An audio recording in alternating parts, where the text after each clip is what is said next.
Good morning students. आज हम बात करेंगे काइंड्स ऑफ ग्राफ्स की। तो we can broadly classify graphs into the following two main groups. Okay, तो first is graphs of time series और histograms, and second is frequency graphs और frequency distribution. Okay, so first of all we take graphs of time series. So what do you mean by time series graph? So time series graphs are drawn with respect to the time of occurrence of values of a variable. Time series graphs is known as histograms or arithmetic line graph. Okay, so time is measured along the x-axis. The variable is measured along the y-axis. Okay. तो देखिए, दो तरह के graph होते हैं, एक तो natural graph और एक होता है हमारा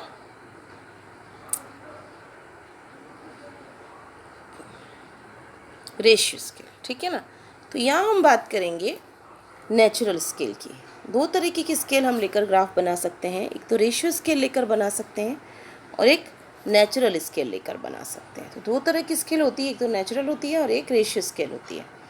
तो हमारे जो कोर्स में है वो है नेचुरल स्केल। जो नेचुरल दे रखी है उसी स्केल पर हम बात करके हमारा ग्राफ मेंटेन करेंगे। तो नेचुरल स्केल की हम यहाँ बात करेंगे। तो अकॉर्डिंग टू नेचुरल स्केल हम उसको 3 टाइप्स में डिवाइड कर सकते हैं। एक तो है आपका graph on one variable, graph of 2 variables और मोर देन 2, और graphs on different scale. Clear.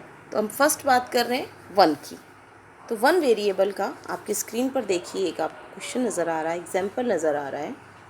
Represent the following statistical information relating to production of wheat in India during different years graphically। 2019 ये आपका ईयर्स दे रखे हैं, उसमें आपका production दे रखा है कि वीट का प्रोडक्शन आपने इतना किया। क्लियर। 80.8, 86.9, 93.5, 93.5, 95.9। ओके, ये सोर्सेस जैसे मैंने आपको बताया था ना कि टाइटल में सोर्सेज होते हैं, सोर्सेज इकोनॉमिक सर्वे 1450। ओके, अब हमें इसे ग्राफ पर प्लॉट करना है। तो किस तरह से करेंगे देखिए मेरा 20 का टेबल में ये सारा डेटा मेरा आ जाता है, इसलिए मुझे फॉल्स लाइन तो बनाने की इसमें ज़रूरत है नहीं। तो जस्ट मैंने ग्राफ पर OY एक्सेस पर प्रोडक्शन मिलियन टन्स को सेट किया है और OX एक्सेस पर ES को सेट किया है। ये है आपका production of wheat in India. ये कहलाता है टाइटल। ग्राफ का हमने टाइटल दे दिया है, ग्राफ नंबर दे दिया है और ग्राफ का टाइटल दे दिया है। तो आपको समझ में आ रहा होगा ना, जब हमने बात करी थी कंस्ट्रक्शन की तब हमने ये सारी चीज़ें आपको बताई थी। तो OY एक्सेस पर मैंने प्रोडक्शन बता रखा है और OX एक्सेस पर मैंने ES बता रखे और मैंने प्लॉट कर लिया। मेरा जो 2009-10 था उसमें मेरा प्रोडक्शन था 80.8, मैंने शो कर दिया है। फिर था मेरा 86.9, फिर था 93.9, फिर अगेन 93.9 और फिर 95.9। तो इस तरह से मैंने इसे शो कर दिया है। तो ये मेरा हुआ वन वेरिएबल का लाइन ग्राफ द्वारा, लाइन चार्ट द्वारा प्रेजेंटेशन।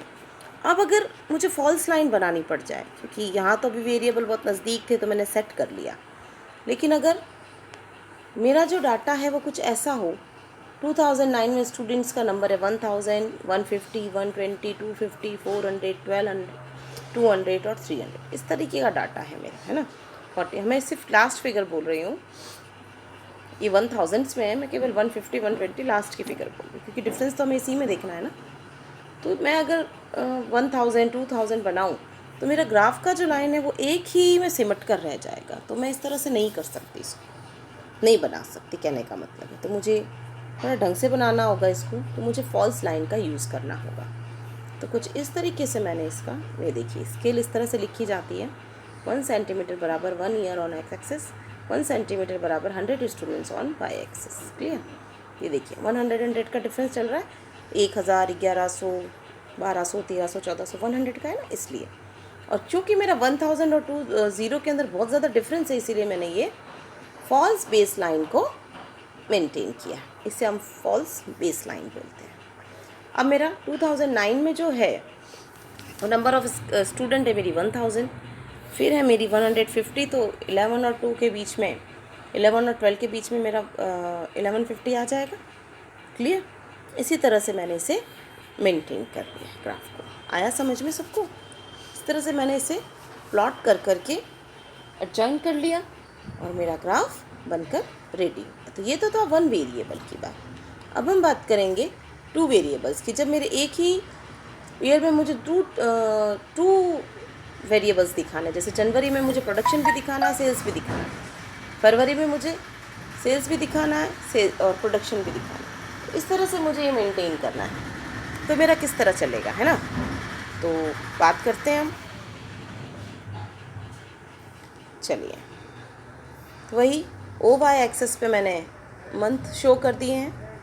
ये कहलाती है इंडेक्स नंबर, जो आपके ब्लॉक्स में ये दे रखी है प्रोडक्शन सेल, ये देखिए, ये कहलाती है आपकी इंडेक्स। मैंने आपको बताया था कि इंडेक्स के रूप में ये डॉटेड लाइन है और ये थिक लाइन है। इस तरह से ओ वाई एक्सेस में मैंने अपना प्रोडक्शन एंड सेल्स दोनों दिखा रखे हैं। तो सबसे पहले मैं एक चीज़ प्लॉट करूँगी, प्रोडक्शन। तो मैंने प्रोडक्शन को प्लॉट किया है लाइन से, गहरी लाइन से। तो 7.5 के बाद में 10, 10 के बाद में अगेन 7.5, 12, 15, देन 15, देन 17.5। मैंने इस तरह से प्लॉट कर दिया। उसके बाद मैं चलूँगी सेल्स को लेकर। 5 से शुरू हो रहा है, फिर 7.5, फिर 5, 10, 12.5 एंड 15। ओके, इस तरह से प्लॉट करके मैंने उसे ज्वाइन कर दिया। तो मेरा ये डबल वेरिएबल का ग्राफ बनकर रेडी है ना। अब बात आती है हमारी डिफरेंट स्केल की। 2 वेरिएबल्स हैं, क्वांटिटी एंड वैल्यूज़। क्लियर? लेकिन मुझे बनाना किस पर है? डिफरेंट बेस लाइन पर, मतलब डिफरेंट स्केल पर मुझे इसे मेंटेन करना है। तो हम इसे एक एवरेजेस निकाल लेंगे, सबको जोड़कर, और नंबर ऑफ़ ईयर्स का इसमें भाग दे देंगे, तो मेरा एवरेज निकल आएगा। तो मेरा एवरेज जो है क्वांटिटी वो 215,000 टन्स है और एवरेज वैल्यू है 115 करोड़ रुपीज़। ओके, इन सबको जोड़ के 6 को हमने डिवाइड कर दिया। अब हम बात करेंगे डिफरेंट स्केल पर किस तरह से ग्राफ मेंटेन होता है। देखिए 10, 11, 12, 13, 14, 15, यहाँ तो आपका ईयर ही आएगा और यहाँ आपने क्वांटिटी इन थाउजेंड्स टन दिखा दी और इधर आपने वैल्यूज़ करोड़ रुपीज़ में दिखा दी है। चूँकि अलग अलग में अलग अलग है हमारा, इसमें 120 मेरा लेस है और इसमें सबसे छोटा मेरा 80 है। तो मुझे फॉल्स लाइन का यूज़ करना पड़ेगा मेरे ग्राफ में, क्योंकि मेरा दूर है। तो यहाँ मैंने एक फॉल्स लाइन मेंटेन कर ली और 180 से इधर का शुरू कर दिया और 80 से इधर का शुरू कर दिया। 10-10 का डिफरेंस इधर भी चल रहा है, 10-10 का डिफरेंस इधर भी चल रहा है। तो मेरा स्केल सेट है, 10-10 के डिफरेंस से है, 1 सेंटीमीटर बराबर, ठीक है ना, 10,000 टर्न्स। ओके, तो इस तरह से 180, 90, 200, इस तरह से मेरा ये चला। तो सबसे पहले मैं क्या करूँगी, क्वांटिटी को मैंने प्लॉट किया है। जो क्वांटिटी है वो मेरी ब्रॉड लाइन में है, थिक लाइन में है, उसे मैंने प्लॉट कर दिया। अब हम बात करेंगे आपकी ये 200 इस तरह से मेंटेन होकर जो भी है आपका डॉटेड करके आपने डॉट कर। फिर हम बात करेंगे आपके वैल्यूज़ की। तो वैल्यूज़ की जब हम बात करेंगे तो मुझे ये लेना होगा 110, 110, 80, 129, 160, 115। ओके, तो इस तरह से जब मैंने बात करी तो इधर से शुरू करेंगे आप 2010 में 100 की। अब 100 इधर नहीं देखना है आपको, 100 इधर वाला देखना है। तो यहाँ से एक लाइन लेकर आप यहाँ आएंगे, मतलब इसका 200 और इसका 100 बराबर है, तो यहाँ पर हो गया। ओके, उसके बाद में आपका जो नेक्स्ट फिगर है वो है 110। तो 110 यहाँ आएगा, क्यों कि यहाँ है, इसलिए इसके बराबर में ये आ गया। क्लियर? ठीक है, ये 210 के बिल्कुल जस्ट सामने, उसका 110 और इसका 210 बराबर है। उसके बाद हमने इसको प्लॉट किया 80 पे, तो जो फॉल्स लाइन पर है, मेरे लाइन से थोड़ा सा नीचे फॉल्स लाइन बनाते ना, वहाँ 80 आ गया। फिर 129 के लिए मैं ऊपर चल दूँगी, यहाँ 130 से जस्ट नीचे मेरा 129 हो गया। फिर 160 13 में मेरा 160, यही सबसे टॉप पर आ गया। 160 के बाद में 115, ये यहाँ प्लॉट हो गया। तो इस तरह से ये ग्राफ आपको मेंटेन करने हैं।